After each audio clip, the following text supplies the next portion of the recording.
Two more. Yeah, that's where we are. It's a bit too advanced yet. What I will bring you and what I want to talk about is, again, the relationship that we are, as journalists, are in with algorithms or with robots. So I'm German, I'm very structured, so I can do 3 parts in 5 minutes. The first one I labeled machine-to-machine journalism because it's here. The second one is, of course, there is also a human factor to the machine side. And the third one is Ignite, where I derive some topics that I want to talk about tomorrow.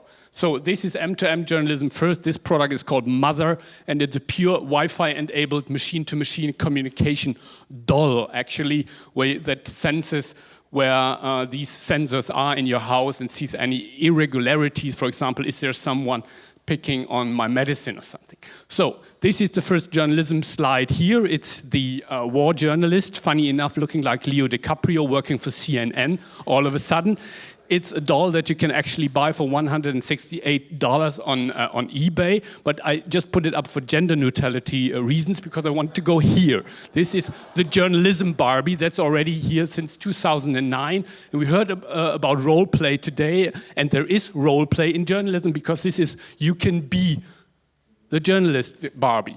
But this is where tech comes in. This is the Hello Barbie. This is the Wi-Fi enabled Barbie that has Siri-like functions, and this is not only a new toy, but it's a whole new class of devices. And here they are, all in here. It's Siri that you all know. It's the Amazon Echo, and down in the bottom that's the Jibo coming from an MIT and they are the receiving device of something that also has been produced by bots. And if you look at that quote here from a German company, this is where we are with robot journalism. So there's a whole end-to-end mechanism now where bots are only talking to bots. Machine.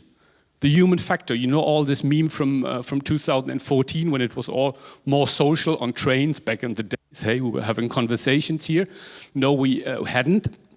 Actually, the human factor, I want to show you 2 examples of where I think bots can't go. Of course, if I had new Mother, I would have put them here as well. But in that respect, my example, a shining example, is Dave Pell. He actually fights the algorithm. He does what the algorithm does for himself and comes up with a really very nice and recommendable app. And a newsletter. He's very witty, especially when it comes to phrasing like tweets and short and one-liners.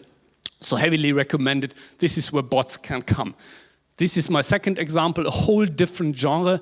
This is considered The Lobster. And actually, those who haven't read that piece by David Foster Wallace back from 2004, please go and do so. This is the most unlikely piece of journalism that you ever read. It was commissioned by the Gourmet magazine of all.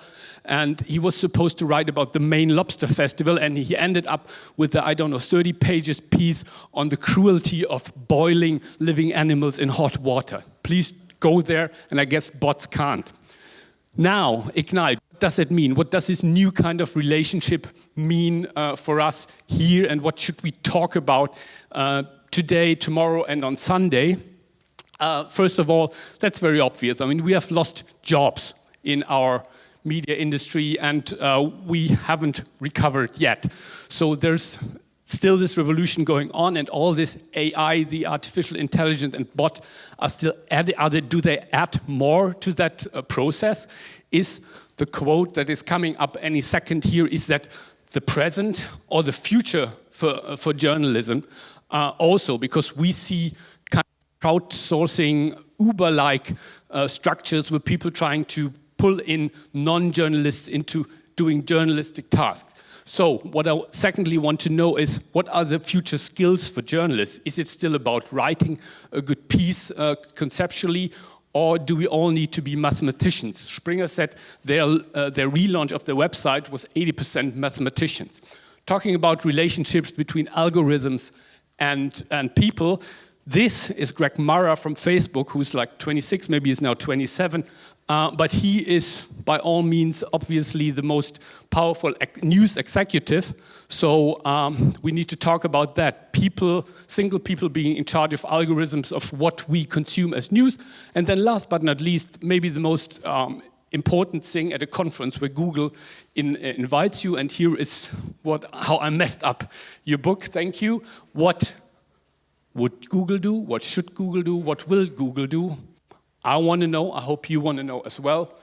And yeah, this is both. This is finish and the end. Thank you.